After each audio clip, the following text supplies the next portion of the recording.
Hi, I'm Andrew Deacon, and I would like to be a filmmaker. A filmmaker is a mastermind behind any film. Think Stanley Kubrick, Alfred Hitchcock, Christopher Nolan, and Steven Spielberg. A filmmaker comes up with an idea, pitches the idea to the writers write the script. The filmmaker receives the script, and he or she brings the movie to life. A filmmaker finds the perfect actor through the audition process, but some filmmakers like to star or cameo in their own films. Alfred Hitchcock liked to cameo in each of his films. I feel like that everybody wants to be an actor, but no one wants to be the guy behind the scenes making everything happen. You're probably asking, how much money does a filmmaker make? The entry level is $33,733.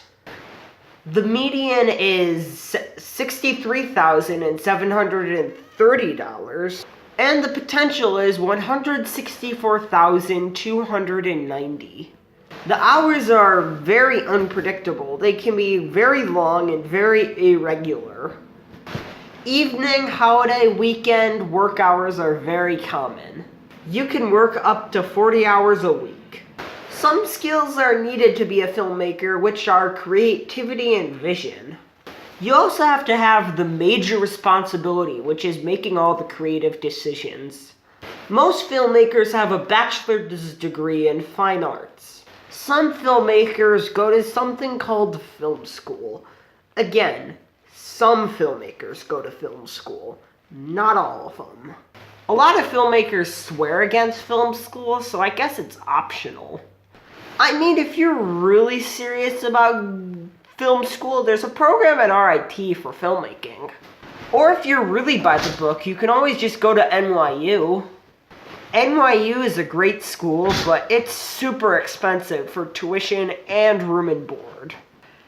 And it's located in New York City, which just happens to be the most expensive place to live in the country, so yeah. Some other skills that are needed to be a filmmaker are problem solving and leadership.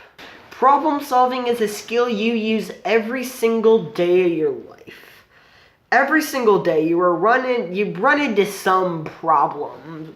What matters in the long run is how you end up solving that problem. The second skill that I mentioned to you is leadership. Yes, leadership comes in many shapes and sizes, like let's say a drill sergeant or a dictator.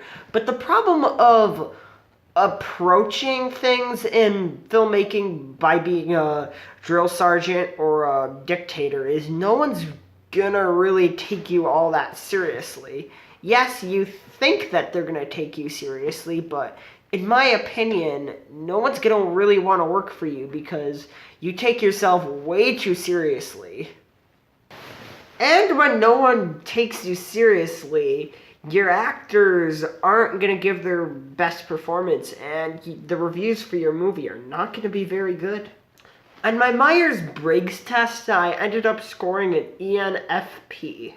It was so accurate, it was kind of creepy. The E on ENFP stands for extroverted.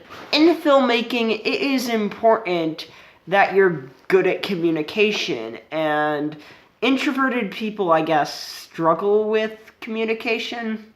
The N stands for intuition, the F stands for feeling, and the P stands for participation.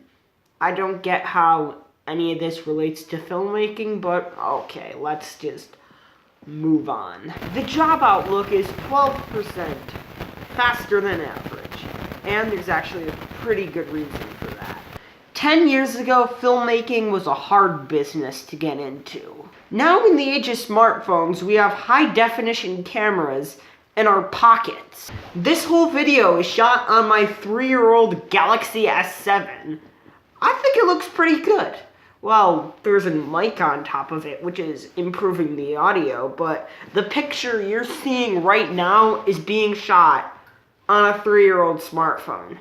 Again, it's like dark outside and there's no natural light coming in, which the picture isn't as good as it could be, but for low light, it's not bad. There are filmmakers who have careers on YouTube, like let's say Casey Neistat. Obviously, they don't shoot on their smartphones, they shoot on more expensive cameras, but they're still cameras you can pick up at Best Buy. They're not like super expensive cameras that are like 50 grand, but they're still making a great career. There are films like Unsane and Tangerine that are shot on an iPhone and they're released theatrically worldwide. That is how far technology has come, and it astounds me every single day. I've said many reasons why I want to be a filmmaker, but the number one reason why I want to be a filmmaker is that I love movies, and I would like to make one.